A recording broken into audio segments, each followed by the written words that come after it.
Mayam Kurumzari adon Birbis Impact News ni ay Rajnong Thongbam Leka gi wakat ki ano ba episode sida mayam amuka na taram na okcheri Leka gi wakat hairi ba thorama sida Impact News na Manipur ki tongan balay kay sing amadi khul sing chatuna mapam madu gi miyam na karamba awaba khudong cha da sing thengnari gi habadu masak khangdok chabani haina balay problem masak khangdok pana problem identify tok thokpuna problem tu solve to na bagi ahan ba khongthang ni ahan ba khongthang asimak Impact News ka puna chatminasi ngasi gi leka gi wakat ki episode sida lalambung pung makhong amadi thangmai ban Komdram selung balika gi miyamna karamba awaba khudong cha da thengnari gi habadu mafam asigi miyamga wari saduna khangdok minarasi. So without further ado, let's talk to the people of Thangmoiban, Komdram selung balika and Lalambung pung makhong. Let's do it.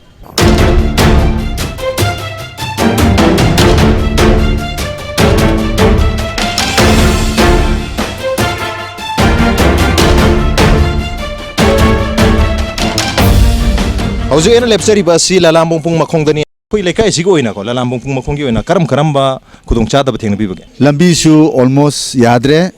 matam gi aidi chahi ama gi mamang digi hono lambi si yadre koi gi Lalambung chingthak ta overhead tanki masi yam phajana leirame adubu koi gi tanki si yure khole na tawbudagi masi dismantle tothokre dismantle tawraga anuba newly construction overhead yamna matam sigi chunaraba अखोगी इसिंगी capacities भी हमने चावबा अमा सारनी हाइबा public health engineering department tender तौखरे हाइबा मा अखोई जु ताबा फंगजगी अदुगी मतुंग देदी हुजि बाउद सोफार करिगुम्बा मा सागलप खोखलप लेते इकासिदा अखोइना हुजि याम नुंगाइत्रिसि मई सिनि याम कन्ना सरकार दा याम कन्ना हाइनिंगिसे क्वाइ मुरे लंबेन गी इलेक्ट्रिसिटी ऑफिस से सिना अखोइ जि मोइगी लम मोइना मोइ कोनबे लम मोइन तौना कोइ दोसा से कोइ तारे Prepaid ki mari di tingnya duga prepaid tilagri hai. Prepaid lagri. Adi mathakta ato to lamde load shedding leitre. Nungai daga dimut lei akoi de dum load shedding leidna. Ya adre mai lagta bin min khai doctor sum leire. Mafum sida load shedding ki chang jam wange atopa area sing jeng naru dan takpiri. Aduga prepaid connection sum mafum sida khwai han babuslak kun hai aduga connection si activate tau bai wani. Ado mai je chang nai de base hai di kyam yam na chang nai bidab. Chang di ma akoina in comparison to buganda hana leiramba stage gi amno wangkhale phare haibwani. However sagi dum load shedding di piri bnina mi ga manade haiba wakhlon amadi thamoi de thorkoi wani. सरकार ना है prepaid सी तौबदे याम कानरे गसना मतम जाना खोमे खोले मई सिना bug याम हंधरे high रेबा अदु याम कानबो पोतो सही क्या सुरे अनि ओम दि सुरे ने को लाखिबदो मथंग समक कैदो बगेबा जीरो गार्बेज आइना यामना चावबा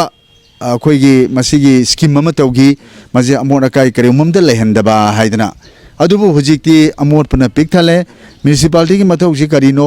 हाइबसे अखोई सबसाना वांग अमा लाए कोइना सुम हांगजरी जंग साइडी क्वेश्चन से लेका सी अवार पा करी लेगेन हंगजबने दु लेका सी की अवार पाना तबिदा लेका सी की सी मदि खरा साफरे सी मदि खरा फरे ना कोई हाइजब याबसे करी ओबि यापम अदुदी बंगलेबु लेत्रे दी अखोइ से इसिंग जमा अखोइ खरा तादरे हैन लौरे खरा ग ति ता लेरे इसिंग से अंगक फंगना वाखरे ते हेक्ता हाइरबो ग इसिंग से फंगबन नते तौरिसि बोयबा अन तोती की कानबसि दे अखोइ सही याम कोइ कानब फंगत्रिसे अदो सिदे रिजर्वरम लेमदे अखोइना हरावबसे अखोइ अंगक फंगना हरावरुरेबा इ आइ अब तिंगि दुबु तुगाइरग नुंगनुम पैसा हुजिक चलग येंगुछि अखोइ या यारिबा अखोइगी रिजर्वर से थुगाइर लेबसिना मरमोइदना मफम मसिदा इसिंगी प्रॉब्लम लेरे अदुबु ललामबोंग पुंग मखोंग अनक बसवाइद लेबा मिसिंगी दमुक्तदी इसिंग खरा देदुम फांगे दु खितंग लाप थोखिबदा इसिंग सिगी अवाबो ओइदना मयामना इसिंग लेरे चानारी हाइरि अदना होजे अखोइ मथकता काखलगा चिंग मथक सिदने अखोइ रिजर्वर थुगाइर लेखरिसे हाना सारमिसे जे चलगा अंते यमिनरुस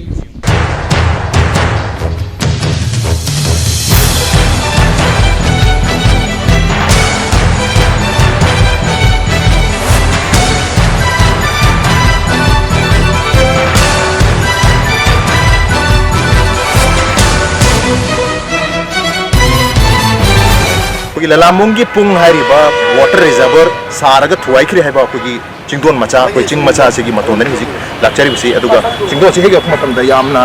puning huninga oiba ko ki sinik oiba pora mana ko ki ai ki hek lambi se ki sang matam chingdon se da ko ki ibudau makhela ko ki sanglen su yam phaja ba ka saraga le aduga ibudau makhela ko ki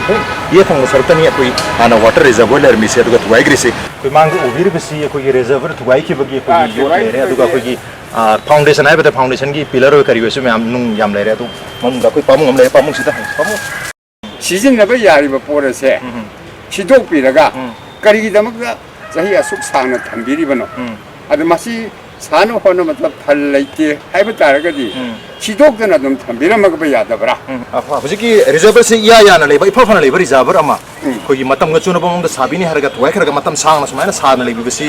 लेकाय सी मियामना पेंदो खंदोरगली लोइना साबिरोय दब ओइबा तारगदी मतम कुइना संगदब ले ओइबा तारगदी अमका fun यामना संगदब ओइ तारगदी इफा फना लेरिबा reservoir Abu करिगे थवाय बिरमनो हाइबा यामना चावबा question अमा लेकाय सिगी मियामना यामना कन्ना हंगनरगली लेकाय गी वाकत Imphal hospital के हेक ममांग लेबा हेक उबदा तो मयामना खंगनरबा लालामुगी पुखरी चौबनी पुखरी चौबसी फिवम से यामना फतन लेरे है कंग यम लेरे अदुगा कोगी इसिंग मनुंग हौजबा नापी सिंबी मयामसु लेरे मनुंग हौरगा दुगो लेकाई सिगी कोगी मियो एमोइना कोगी पुखरी सिगी मरमदा हदि पुखरी से होजी इसिंग सिजनरीब्रा से नदब्रा कमाय तोरी कईगुंबा हौजी तोती से हौजी मतिक चाना तादबा हेक मतमदा को इसिंग लोय यूजर लोय लेबा अदुगा हाय मतमदा अखोय इसिंग चादे तन हायबा अदो सीदा आइन सेबनिंग से हौजी ग्रेटर इम्फाल मनुंग सी प्रॉपर सिटी सी मनुंग द लाइजे पुखी मेन पुखी से सीन क्वाइ चावरे कईगुंबा स्वादा फाइटिंग करमदा स्वादा युम मई रेस्क्यू तौगे लाक मतमदा टैंकर तो लोगी मतमदा कदाय इसिंग अनकदा लेगदगे थिरम मतमदा सिदा मोगी चांसेस अमा या वांगना लेगदबदो सीसे आई गवर्नमेंट साइड दे मेन ओइना सिगी रेंटनिंग वाल को अदु सिरी अखोय सिजनरिसे फजना सेमनिंग लेकाई वाकत ललामबुंग पुंग मखोंग खोई पुंग चिंगदोन मसा से सिलेरे येत लेरे दुगा ओइदना ललामबुंग मखोंग यूथ वॉलंटियर्स एसोसिएशन के क्लब लेरे क्लब सिगी हेक ओइ ये थंगबदा है तारे खोगी इन मिनी इंडोर स्टेडियम कम कम्युनिटी हॉल्स ओइन सिनाबा दुगा खोगी साना खोनबगी स्टेडियम ओइन सु सिनाबा खोगी हॉल अमा खने है तारे मल्टीपर्पज हॉल नि अपुंग सिगी खोगी इंडोर स्टेडियम कम कम्युनिटी हॉल से खोई करी करी द सिनरी अदुगा कोई साना खोनबगी लमदन लेकाय से कमाय तो बिरिबा हुजिक साना खोनबगी लमदरा अखोइन हुजिक मसीगी हानगे लेजन बसिदा गे हुजिक फावदा कोई बास्केटबॉल की अंगांग सिंगी जूनियर सिंगी मिनी की करी की कांबू की टूर्नामेंट तौरना कोई प्लेयर यामना पुथोई प्लेयर सिंग से मन इंटरनेशनल की करी की फंगी बसु मैम यावगी नोंग संग ताबदा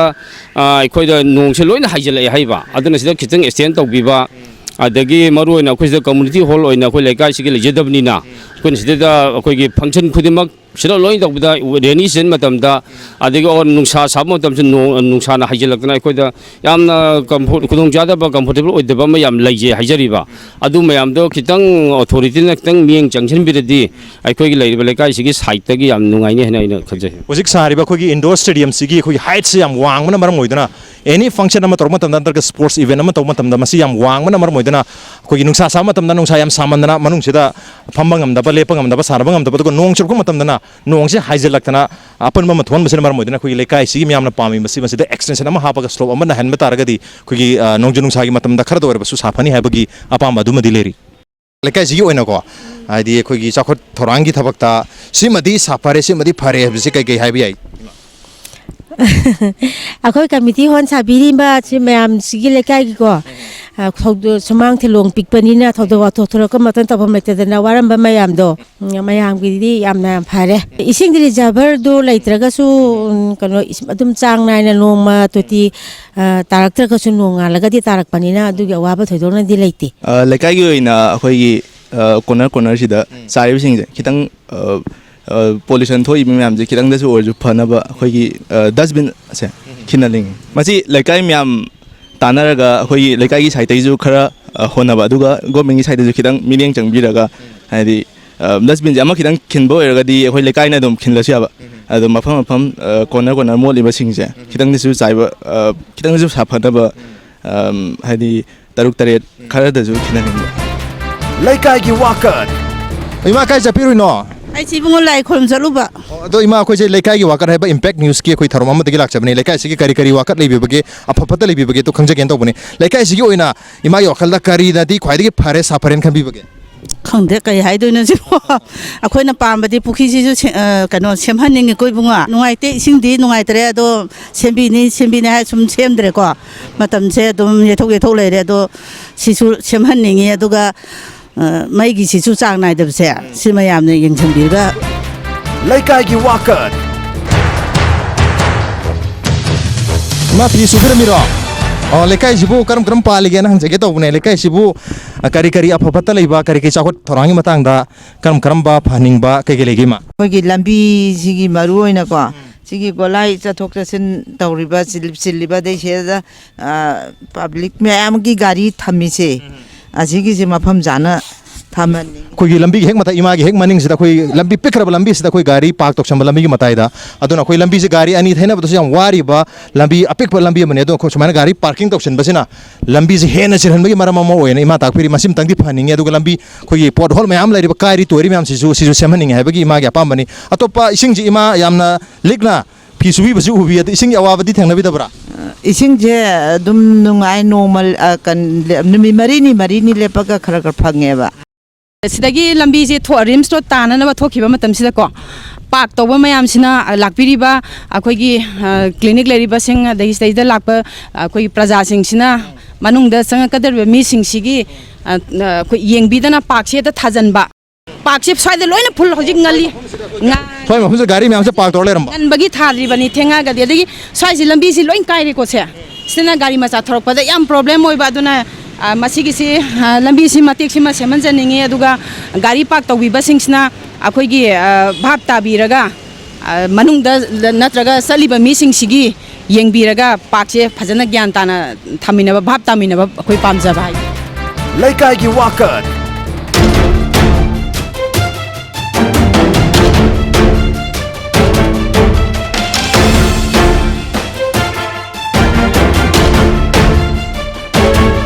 ललामपुंग पुंग मखोंदगी होजिक थांगमैबन खोमद्राम सेलोंग मलाइकाइदा योगजरे अदुगा खुगी ललामपुंग मखोंदरी सिंगी अवाब खिदंग लेहोबने तो मफम सेदि इसिंग मयाम यानरिबनि इसिंग सियाम नोंगाइबा माले अदो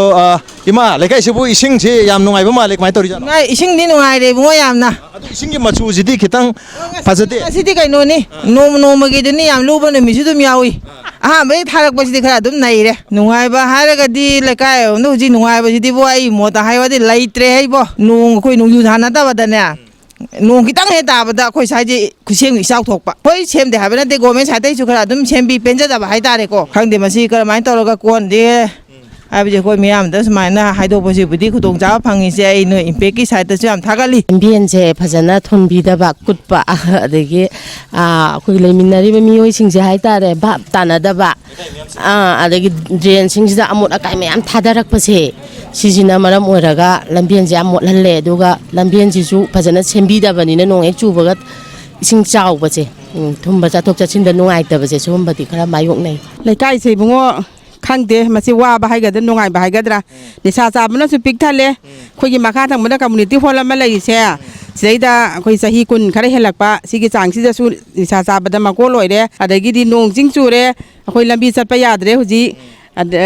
haibam khangda kai nongai tre nongai ta bagi wadi mai nongai re sing nongai re cheng chini yen ba nongai re thau phange marang kaina adu tawbada di lambi se nong tang su nala si ju khidang chak thokpa ba mi adu lamdi laite aduga yam penda ba mana nong khidang mangmada letin thada birakpa adagi di khara kutpa khoi di laiba yadre bottle liter manga chanba tara chanba half liter adagi mayam se loi thadarak pa da khoi imung dai loina ising haijale करी करी साफारेन खंबिरे लेकाइ जिगि ओइना करी करी नुंगाइ बा खुदों चाबा लेबिरके मसी साफारक्पै वासि सुलै लेत्रेदा इफुल हौबा सम हेंगलै अरे नोंग चुर लेखोम थोइ okay नोंग चुद्रोगन उफुल हौई अदुगा नोंग चुरगन लेखोम नेना ngata ngaidana lambi gi condition sigi nungai tabasini pabuna takpir bisa aduga nala simati lekai gi every lekai sigi mi khudimangna nala simati kitang pathon ningi aduga moli basi lehaning dre aduga khoi amorikai thadar eba yum dagi simasu thadar ningdi habagi acho ba pam mama lekai gi miam phondok periko babo pabong kari obirma ai khol lekai sini bako si akoi mangi sidi mayangi pugur main drain je asi chandeba phun lei bako ba phun bai di leibakna masi drain ji check chandi gi akoi lekai ising adum thum de legani masing da hana chanbiyo adubu masi sengdokpagi nala sobasisu masasu sengdokpagi lekai miamna khanabi ba khopati leitabra huji bogi di adugi thodo bo leitri club IMC na kolena IMC na torpa ngai biribzala adugi phibam ni khangni adagi department na chebok ni khangdi adu phibam de leiri lekai gi oibugi sigi tausi haibi program le leibu tad थांमैबन खोमद्राम सेलुंग बलेकाई की अखोगी dustbin अमा IMC की dustbin अचो वम दिसिदा लेरे अदुबु लेकाई सिगी अतोपा corner सिंग दा कोई dustbin से लेतबना मरम मोइदना मफम सिता ना कोई पोचै अमोरखाय हुंदोक पसे लागना रमोय मरम अनक पमी सिंग ना ओइना सिनाबा aduna arapata leba mi singsina khoi iram nala singsida solid waste mayam se khoi bottle bu ero aru atop solid mapangi oiba khoi polam singje thadarak pana maram moiduna nala sida singje chenma ngamakta badagi nongju panthagi matamda natraka nong khajina hek surbu matam sida akut pada leba yum singda khoi sumangda imungda karida khoi amor ka mayam se sangchalak pa sing chakchal pui condition ni adu bu sumba khoi IMC gi site gi thambirak liba khoi dustbin natraga waste bin se khoi lekai se gi atop corner singda suk masing khitang yamna thambi taragadi khoi waste material mayam khoi ising da thadari nala da thadari ismadi kokpa ngamuni heba lekai mayam se gi su apamani lekai gi wakat yen mathi langchalani hui apum balangchalani haudong asi balangchalani seida khoi maira ne ba khoi maira sangje seida pham ba khoi som ngamdre sidang ha potha ba ngamdre lambi achalawok ta natun menare adno sigi su yam pen da bale adon mi tara ni ra manga ni ra matam amadi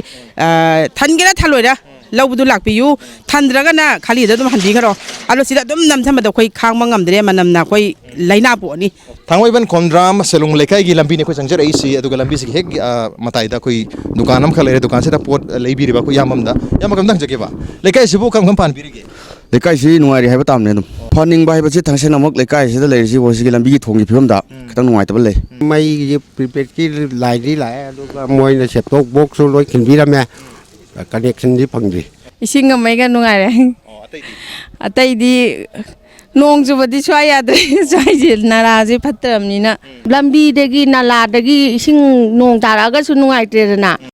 lambi choro phatre lingje manaraga chalaga kano to gudu cham ta tawbi de tawna de ba aman hauruni ai di thabak chile le haurani adu lingje manaram ne chapatre lekai gi wakat hauja ena lepsari ba mafam masi thangmaiban khomdram selung malaikai gi khoi gi t point haiba tari t point sida gi yata sakhraga na khoi gi lamphel sana ga thil tagadur bani mafam masi da khoi lambi si phatam namar moiduna pe koilas tha da bani na ufun wa wa haudun lere se khoi gi khusem gi leichel haiba tari ufun gi lechin si adum lekai si gi myam na toina thengnari ba problem amani adu t point sida gi khoi machin sida gi hek nak na khoi gi khoi podioli ba lambi thong kha ko ya da upun nung thong phong je drain nung ta da kha ising kra khai ka thom me sai jo khoi rims tagi lamphel sana ga thil ja khibai lambi sini si lambi si condition se yam koina khoi koilas tha dana si condition si da khusem gi oiba full haudana thangna badal riba lambi si gi na ge ta leiba mi singda awa ba nuai ta ba ma tholi adu khoi manak sida hotel amale re hotel sida khoi ahan khara re hotel gi mi khara su leiba thengna je moi da wari saraga kari kari khudong cha da thengna gi hebta khonduk minars pai lekai jibu kam kam pan birige sai si krone ipun na sa na ko je lok tung hidak lai phem ting na re na sigi mamang sahi amma makai ani rong gi mamang de gi chwan tong na ipun ji jum hau na mong ji thaga do mala kana sum tuk bu si bu masi bu kai no masi ka khoi bab ta gam de masi ji o seldi lambi si gi di men oina issue se pamuna thengna bire aduna tabta kari kari khudong cha da lekai si gon lebige likai si khudong cha da ba ji krone ising yu adum khudong cha de maji khudong cha da bi wa ji siri nai na bu lai gre ne maji de amata khudong cha ye amta lai te mai de gi singba ising de singba eri pula pul lai be pyum na pam sing ji khudong cha amta ai hai je nga moi ba ai thani pan gi mawang da hai balu single tha da lambi balu single thadri hai lam singling tawduna khoi gi lolar tak tan lambi phajan sembi rame adu lai bak thibidi ngasi thani pan gi matungda lambi si haiba singling tawgor matung da lambi jong ngasi phawba sebidan leire maram madan haiba lambi si nak yeta leiba sing sida khoi gi kanghan mathak ta khoi gi hai uful se ta na kanghan humba yatre ba kang jahan matam da khoi gi khoi kanno se bet mosquito bet sin ha leba hai de pijin hum tara ga di uful mayam se tarak pada adu loina saksang da hujik sak chaba yadre adigi basi lambi sida accident thok tana loina ana ba pu kayam si yaw hreba lekai gi wakat nakan yetna lamphel ni khoi lamphel gi supermarket silere aduga sig hek opposite khoi gi thangui ban khomram selung lekai gi sarung ni उरीपो केंद्र जो सिंह है स्वाइजे लंबी सेमबजे लौचाना दना लेरे हुजिसे अदो अखोय सोम public मयाम ददि यामना अवाब जैथें fungi बोजे उफुन नुंगुन मयाम जिना हुजिसे नोंग निनी नोंग चुगा दिखा पे अदुदैदि नोंग हें हांगददि अखोय उफुन मयाम चादना याम नुंगानि हिंजरि सराउंडिंग द लेबा गांग मचा सिंजे उफुन मा फोन नाबगी यु चांग हेंगलपगी लोक नुंग थुंबा खोटपा दुकान फमगा मक्तबा सुमायना खदी थो ए प्रॉब्लम जे दो यारगदी गवर्नमेंट साइड दि खजाम थुना सेमनिंगे हाइतारे मसीगी मरम ओइदुना एजमानारे लोक लायो हौरे आंगांग नुबी पुनम आयामा मतमना नाहि ताबा ꯑꯗꯨꯗꯒꯤ ꯃꯁꯥꯒꯤ ꯌꯥꯝꯅ ꯈꯤꯔꯨꯝ ꯇꯧꯕ ꯑꯋꯥ ꯑꯅꯥ ꯀꯌꯥ ꯃꯔꯨꯝꯁꯨ ꯊꯦꯡꯅꯔꯦ ꯑꯗꯨꯅ ꯌꯥꯔꯤꯕ ꯃꯈꯩ ꯒꯣꯔꯃꯦꯟꯒꯤ ꯁꯥꯏꯠꯇꯒꯤ ꯃꯁꯤ ꯂꯝꯕꯤꯁꯤ ꯈꯔ ꯊꯨꯅ ꯁꯦꯝꯕꯤꯅꯕ ꯍꯥꯏꯗꯅ ꯑꯩꯅ ꯃꯁꯥꯏꯗ ꯁꯨꯝ ꯍꯥꯏꯖꯔꯤ ꯑꯗꯨ ꯇꯧꯅꯤ ꯑꯗꯨꯝ ꯇꯧ ꯂꯩꯔꯦ ꯑꯗꯒꯤ ꯑꯁꯤꯁꯨ ꯀꯣꯊꯣꯛꯇꯅ ꯇꯧꯔꯦ ꯎꯐꯨꯟ ꯂꯣꯏꯁꯨ ꯂꯣꯏꯁꯟꯕꯤꯗ꯭ꯔꯦꯀꯣ ꯑꯗꯨ ꯎꯐꯨꯟ ꯈꯪꯗꯦ ꯀꯔꯝꯕ ꯇꯧꯕ ꯆꯍꯤ 10 ꯁꯨꯔꯦ ꯑꯩꯈꯣꯏ ꯊꯥꯡꯃꯩꯕꯟ ꯂꯝꯕꯤ ꯁꯨꯡꯅꯨꯡ ꯅꯨꯡꯉꯥꯏꯇꯦꯕ ꯁꯤ ꯂꯝꯕꯤꯁꯤꯒ ꯎꯐꯨꯟ ꯑꯩꯈꯣꯏ ꯃꯝꯃꯕꯅꯦ ꯑꯩꯈꯣꯏ ꯆꯍꯤ 10 ꯁꯤꯒꯤ ꯂꯝꯕꯤꯁꯦ ꯅꯨꯡꯉꯥꯏꯇꯅ ꯑꯗꯨꯝ ꯂꯩꯔꯦꯕ ꯂꯩꯔꯦ ꯑꯗꯨꯝ ꯅꯣꯡ ꯆꯨꯔꯦꯗꯅ ꯏꯁꯤꯡ ꯄꯤꯠ ꯂꯥꯎꯔꯅꯤ ꯑꯗꯒꯤꯅꯦ ꯅꯣꯡ ꯍꯥꯡꯉꯦꯗꯅ ꯎꯐꯨꯟꯅꯅꯦ ꯁꯤ ꯏꯁꯤꯡ ꯆꯥꯏꯕꯒꯤ ꯈꯔ ꯐꯔꯤꯅꯦꯕꯁꯦ ꯂꯝꯕꯤꯁꯦ ꯅꯣꯡ ꯆꯨꯔꯒꯅ ꯂꯩꯈꯣꯝ ꯊꯣꯛꯄ ꯅꯨꯡꯁꯥ ꯁꯥꯔꯒꯅ ꯎꯐꯨꯟ ꯋꯥ ꯍꯧꯕ ꯈꯨꯁꯦꯝꯒꯤ ꯎꯐꯨꯟ ꯈꯨꯁꯦꯝꯒꯤ ꯂꯩꯆꯤꯜ ꯍꯥꯏꯇꯥꯔꯦ ꯃꯁꯤꯅ ꯃꯔꯝ ꯑꯃꯇꯪ ꯂꯥꯛꯑꯗꯤꯅꯦ ꯑꯩ ꯑꯃꯇꯪ ꯉꯥꯡꯉꯒꯦꯅ ꯑꯩꯁꯦ ꯈꯜꯂꯒ ꯂꯩꯔꯕꯅꯦ ꯑꯩꯗꯤ ꯑꯁꯦꯡꯕ ꯂꯝꯕꯤꯁꯤꯅꯦ ꯃꯤꯅꯪꯕꯨ ꯁꯤꯗꯣꯔꯦꯃꯦ ꯑꯩꯈꯣꯏ ꯀꯔꯕꯥꯔ ꯇꯧꯔ ꯍꯤꯡꯕ ꯑꯩꯈꯣꯏꯗꯤꯅꯦ ꯅꯣꯡꯃꯒꯤ ꯄꯨꯊꯔꯛꯇꯅꯅꯦ ꯃꯇꯦꯛ ꯁꯤꯗꯩꯅ ꯑꯁ꯭ꯋꯥꯏꯕꯣꯛꯁꯦ ꯁꯤ ꯄꯔꯦꯡ ꯑꯣꯏꯅ ꯑꯩꯈꯣꯏ ꯗꯨꯀꯥꯟ ꯄꯔꯦꯡ ꯑꯩꯈꯣꯏ 10 ꯀꯨꯟ ꯂꯧꯁꯨ ꯄꯨꯟꯖꯟꯅꯔꯒ ꯍꯥꯏꯅ ꯑꯩꯈꯣꯏ ꯈꯥꯏꯅ ꯑꯗꯨꯝ ꯄꯨꯜꯂꯞ ꯑꯗꯨꯃꯥꯏꯅ ꯇꯧꯔꯦ ꯑꯩꯈꯣꯏꯒꯤ ꯗꯨꯀꯥꯟ 10 ꯃꯨꯛꯁꯦ ꯑꯩꯈꯣꯏꯒꯤ ꯈꯥꯏꯒꯠꯅꯔꯒ ꯅꯣꯡꯃꯒꯤ ꯄꯥꯂꯤ ꯄꯨꯅꯔꯒ ꯑꯩꯈꯣꯏꯒꯤ ꯏꯁꯤꯡ ꯆꯥꯏꯕꯒꯤ ꯊꯕꯛꯁꯦ ꯇꯧꯏ ꯍꯥꯏ ꯏꯁꯤꯡ ꯆꯥꯏꯔꯒꯗꯤ ꯑꯩꯈꯣꯏ ꯎꯐꯨꯜ ꯊꯣꯛꯄꯒꯤ ꯆꯥꯡꯁꯦ ꯈꯤꯇꯪ ꯐꯒꯗ꯭ꯔꯥ ꯍꯥꯏꯅ ꯁꯥꯐꯒꯗ꯭ꯔꯥ ꯍꯥꯏꯅ ꯈꯟꯅꯕꯗꯒꯤ ꯏꯁꯤꯡ ꯆꯥꯏꯅꯈꯤꯕꯅꯤ ꯑꯗꯣ ꯅꯣꯡꯃꯒꯤ ꯄꯥꯂꯤ ꯄꯥꯅꯔꯒ ꯑꯩꯈꯣꯏ ꯃꯤ 10 ꯄꯨꯟꯁꯤꯜꯂꯒ ꯗꯨꯀꯥꯟ ꯁꯥꯏꯠꯇ ꯂꯩꯔꯤꯕ ꯃꯤꯌꯥꯝꯁꯤꯡꯁꯤꯅ ꯏꯁꯤꯡ ꯆꯥꯏꯕꯒꯤ ꯊꯕꯛꯁꯨ ꯆꯠꯊꯔꯤ ꯍꯥꯏ ꯑꯗꯨꯕꯨ ꯌꯥꯝ ꯀꯟꯅ ꯃꯁꯤꯅ ꯑꯩꯈꯣꯏꯒꯤ ꯍꯛꯁꯦꯜꯒꯤ ꯐꯤꯕꯝꯗ ꯑꯅꯥ ꯑꯌꯦꯛ ꯃꯌꯥꯝ ꯑꯃ ꯊꯣꯛꯂꯤ ꯍꯥꯏ ꯏꯆꯦ ꯁꯤꯅ ꯎꯐꯨꯜꯁꯤꯅ ꯃꯔꯝ ꯑꯣꯏꯗꯨꯅ ꯑꯅꯥ ꯑꯌꯦꯛ ꯃꯌꯥꯝ ꯑꯩꯈꯣꯏ ꯑꯁꯃꯥ ꯅꯥꯕ ꯀꯩꯀꯩ ꯌꯥꯝ ꯊꯣꯛꯈ꯭ꯔꯦ ꯍꯥꯏ ꯏꯆꯦꯗꯗꯤ ꯀꯔꯤ ꯊꯦꯡꯅꯕꯤ ꯑꯗꯣ ꯀꯩꯅꯣꯅꯤ ꯂꯝꯕꯤꯁꯦ ꯁꯦꯝꯅꯤ ꯍꯥꯏꯔꯒ ꯁꯦꯝꯕꯤꯗꯕꯁꯦ ꯀꯨꯏꯔꯦ ꯎꯐꯨꯟ ꯋꯥꯏꯐꯨꯟ ꯃꯌꯥꯝꯁꯤꯅ ꯑꯦꯖꯃꯥꯗꯒꯤ ꯑꯩꯁꯨ ꯍꯥꯠꯇ ꯂꯨꯄꯥ ꯂꯥꯛ ꯑꯃ ꯍꯦꯟꯅ ꯇꯤꯡꯈ꯭ರೆ ꯅꯥꯗꯅ ꯑꯩ ꯏꯁꯥ ꯍꯧꯖꯤꯛꯐꯥꯎ ꯂꯣꯛ ꯂꯥꯏꯍꯧ ꯇꯧꯔꯤꯁꯤꯅꯦ ꯍꯥꯏꯗꯤ ꯌꯥꯝꯅ ꯏꯐꯨꯟꯁꯤꯅ ꯌꯥꯝ ꯅꯨꯡꯉꯥꯏꯇꯕ ꯂꯣꯛ ꯂꯥꯏꯍꯧ ꯇꯧꯔꯦ ꯗꯨꯀꯥꯟ ꯐꯝꯕ ꯃꯌꯥꯝꯗ ꯑꯋꯥꯕ ꯑꯣꯏꯔꯦ ꯄꯣꯠ ꯁꯤꯠꯇꯔꯦ ꯑꯩꯈꯣꯏꯗꯤ ꯍꯤꯡꯕꯗ ꯋꯥꯔꯦꯕ ꯔꯤꯝꯁꯇꯒꯤꯅ ꯁꯅꯥ ꯀꯩꯊꯦꯜ ꯂꯝꯐꯦꯜ ꯁꯅꯥ ꯀꯩꯊꯦꯜ ꯇꯥꯕꯒꯤ ꯂꯝꯕꯤꯁꯤ ꯎꯐꯨꯟ ꯌꯥꯝꯅ ꯍꯧꯕꯅ ꯃꯔꯝ ꯑꯣꯏꯗꯨꯅ ꯑꯩꯈꯣꯏꯒꯤ ꯑꯅꯥ ꯑꯌꯦꯛ ꯃꯌꯥꯝ ꯑꯃꯗꯤ ꯊꯣꯛꯑꯦ ꯍꯥꯏꯔꯦ ꯃꯁꯤ ꯅꯠꯇꯕ ꯑꯇꯣꯞꯄ ꯄ꯭ꯔꯣꯕ꯭ꯂꯦꯝ ꯀꯌꯥ ꯑꯃꯁꯨ ꯂꯩꯔꯤ ꯄ꯭ꯔꯣꯕ꯭ꯂꯦꯝꯁꯤꯡꯗꯨꯒꯤ ꯃꯅꯨꯡꯗ ꯑꯩꯈꯣꯏꯒꯤ ꯏꯁꯤꯡ ꯆꯥꯎꯕꯒꯤ ꯄ꯭ꯔꯣꯕ꯭ꯂꯦꯝ ꯏꯔꯝ ꯅꯂꯥꯒꯤ ꯐꯠꯇꯕꯒꯤ ꯄ꯭ꯔꯣꯕ꯭ꯂꯦꯝꯁꯤꯅ ꯍꯥꯏꯔꯤ ꯃꯁꯤ ꯀꯔꯝ ꯍꯥꯏꯅ ꯊꯣꯛꯄꯤꯕꯅꯣ ꯏꯆꯦ ꯃꯁꯤ ꯅꯣꯡꯁꯦ ꯇꯥꯕ ꯃꯇꯝꯗ ꯑꯩꯈꯣꯏ ꯏꯔꯝ ꯅꯂꯥꯁꯦ ꯐꯖꯅ ꯃꯥꯒꯤ ꯄꯤꯗꯕꯅꯤꯅ ꯏꯁꯤꯡ ꯆꯥꯎꯔꯦ ꯗꯨꯀꯥꯟ ꯐꯝꯕꯗꯁꯨ ꯅꯨꯡꯉꯥꯏꯇꯦ ꯄ꯭ꯔꯣꯕ꯭ꯂꯦꯝ ꯑꯣꯏꯗꯨꯅ ꯅꯣꯡ ꯍꯦꯛ ꯇꯥꯕꯒ ꯁꯤ ꯑꯗꯨꯝ ꯀꯩꯅꯣ ꯑꯣꯏꯔꯦ ꯅꯣꯡ ꯈꯤꯇꯪ ꯆꯨꯕꯒ ꯏꯁꯤꯡ ꯏꯆꯥꯎꯗꯤ ꯑꯗꯨꯝ ꯊꯣꯛꯑꯦꯕ ꯗ꯭ꯔꯦꯟ ꯅꯨꯡꯁꯦ ꯑꯩꯈꯣꯏ ꯃꯇꯤꯛ ꯆꯥꯅ ꯐꯖꯅ ꯁꯦꯝꯕꯤꯗꯕꯅꯤꯅ ꯊꯥꯡꯃꯩꯕꯟ ꯈꯣꯝꯗ꯭ꯔꯥꯝ ꯆꯦꯂꯣꯡꯕ ꯂꯩꯀꯥꯏꯒꯤ ꯑꯣꯏꯅꯗꯤ ꯑꯩꯈꯣꯏꯒꯤ ꯔꯤꯝꯁ ꯍꯥꯏꯗꯤ ꯂꯝꯐꯦꯜꯒ ꯇꯥꯏꯅꯔꯤꯕ ꯑꯩꯈꯣꯏꯒꯤ ꯔꯤꯝꯁ ꯇꯥꯕ ꯌꯥꯕ ꯑꯗꯨꯒ ꯑꯩꯈꯣꯏꯒꯤ ꯁꯅꯥ ꯀꯩꯊꯦꯜ ꯀꯅꯦꯛ ꯇꯧꯔꯤꯕ ꯂꯝꯕꯤꯁꯤ ꯁꯦꯝꯕꯤꯗꯅ ꯂꯩꯕꯁꯤꯅ ꯃꯔꯝ ꯑꯣꯏꯗꯨꯅ ꯁꯤꯒ ꯊꯪꯅꯅ ꯂꯩꯔꯤꯕ ꯂꯩꯀꯥꯏꯁꯤꯒꯤ ꯃꯤꯌꯥꯝꯗ ꯀꯥ ꯍꯦꯟꯅ ꯑꯅꯥ ꯑꯌꯦꯛꯀꯤ ꯑꯣꯏꯕ ꯑꯅꯥꯕ ꯀꯌꯥ ꯑꯃꯁꯨ ꯄꯣꯛꯍꯜꯂꯦ ꯑꯗꯨꯇ ꯅꯠꯇꯅ ꯎꯐꯨꯜꯁꯤꯒꯤ ꯅꯨꯡꯉꯥꯏꯇꯕ ꯑꯃꯁꯨ ꯂꯩꯔꯦ ꯑꯗꯨ ꯂꯝꯕꯤꯁꯦ ꯈꯔ ꯊꯨꯅ ꯁꯦꯝꯍꯟꯅꯤꯡꯉꯤ ꯑꯗꯨꯒ ꯏꯁꯤꯡ ꯃꯩꯁꯤꯗꯤ ꯊꯣꯏꯗꯣꯛꯅ ꯁ꯭ꯋꯥꯏꯗ ꯐꯠꯇꯕꯗꯤ ꯂꯩꯇ꯭ꯔꯦ ꯑꯗꯨꯒ ꯏꯔꯝ ꯅꯂꯥꯁꯤꯃꯗꯤ ꯅꯨꯡꯉꯥꯏꯇꯦ ꯍꯥꯏꯗꯅ ꯑꯩꯈꯣꯏ ꯊꯥꯡꯃꯩꯕꯟ ꯆꯦꯂꯣꯡ ꯂꯩꯀꯥꯏꯒꯤ ꯃꯤꯌꯥꯝꯅ ꯇꯥꯛꯄꯤꯔꯦ ꯑꯗꯨꯒ ꯂꯂꯥꯝꯕꯨꯡꯒꯤ ꯑꯣꯏꯅꯗꯤ ꯃꯔꯨꯑꯣꯏꯅ ꯑꯩꯈꯣꯏꯒꯤ ꯄ꯭ꯔꯤꯄꯦꯗ ꯀꯅꯦꯛꯁꯟ ꯄꯤꯕꯤꯔꯒ ꯀꯅꯦꯛꯁꯟ ꯃꯩ ꯍꯧꯖꯤꯛꯐꯥꯎ ꯄꯤꯕꯤꯗꯕ ꯑꯗꯨꯒ ꯑꯩꯈꯣꯏꯒꯤ ꯋꯥꯇꯔ ꯔꯤꯖꯔꯚꯔ ꯑꯃ ꯑꯩꯈꯣꯏꯒꯤ ꯄꯨꯡ ꯃꯊꯛꯇ ꯁꯥꯕꯤꯔꯝꯕꯗꯨ ꯊꯨꯒꯥꯏꯈ꯭ꯔꯒ ꯑꯅꯧꯕ ꯑꯃ ꯁꯥꯕꯤꯅꯦ ꯍꯧꯖꯤꯛꯐꯥꯎ ꯁꯥꯕꯤꯗꯕꯁꯤꯅ ꯃꯔꯝ ꯑꯣꯏꯗꯨꯅ ꯏꯁꯤꯡꯒꯤ ꯄ꯭ꯔꯣꯕ꯭ꯂꯦꯝ ꯈꯔ ꯊꯣꯛꯂꯤꯕꯁꯤ ꯑꯊꯨꯕ ꯃꯇꯝꯗ ꯑꯩꯈꯣꯏꯒꯤ ꯃꯔꯤ ꯂꯩꯅꯕꯅ ꯄꯨꯛꯅꯤꯡ ꯆꯤꯡꯁꯤꯟꯕꯤꯗꯨꯅ ꯃꯁꯤ ꯁꯦꯝꯖꯤꯟ ꯁꯥꯖꯤꯟꯕꯤꯌꯨ ꯍꯥꯏꯕꯁꯤꯅꯤ ꯇꯣꯉꯥꯟ ꯇꯣꯉꯥꯟꯕ ꯂꯩꯀꯥꯏꯒꯤ ꯇꯣꯉꯥꯟ ꯇꯣꯉꯥꯟꯕ ꯑꯩꯈꯣꯏꯒꯤ ꯄ꯭ꯔꯣꯕ꯭ꯂꯦꯝꯁꯤꯡꯅꯤ ꯉꯁꯤꯒꯤ ꯑꯣꯏꯅꯗꯤ ꯂꯩꯀꯥꯏꯒꯤ ꯋꯥꯀꯠꯀꯤ ꯊꯧꯔꯝ ꯑꯁꯤ ꯃꯇꯥꯡ ꯁ꯭ꯋꯥꯏꯁꯤꯗ ꯂꯣꯏꯁꯤꯟꯖꯔꯒꯦ ꯉꯁꯤꯒꯤ एपिसोड असी करम तौबीबगे नत्रगा लेकाई वाकर हरिबा थोरमसिदा अदोमसु सरुगा बिनिंग तारगदि अदोंगे लेकाइसु सरुगा बिनिंग तारगदि अखोइदा मेल थाबिरप यागने अखोइगी मेल आईडी impacttvnews@gmail.com नत्रगा अखोइगी फेसबुक पेज www.facebook.com/impacttvmanipur दा जॉइन तौबिरगा कमेंट अमदि फीडबैक थाबिरप यागने ngasiगी ओनदि लेकाई वाकर की थोरमसि मतंग स्वाइदा लोसिनजरगे मथंगी चयोलदा अनोबा एपिसोड अमगा लोइनना अनोबा लेकाई अमा पुदुन लाक्सगे till then keep watching Impact news keep watching लेकाई वाकर तादबा ताहरो उदबा उहरो ciao ngasi lekai wakat ki episode selung melekai amadi thangmaiban selung melekai amadi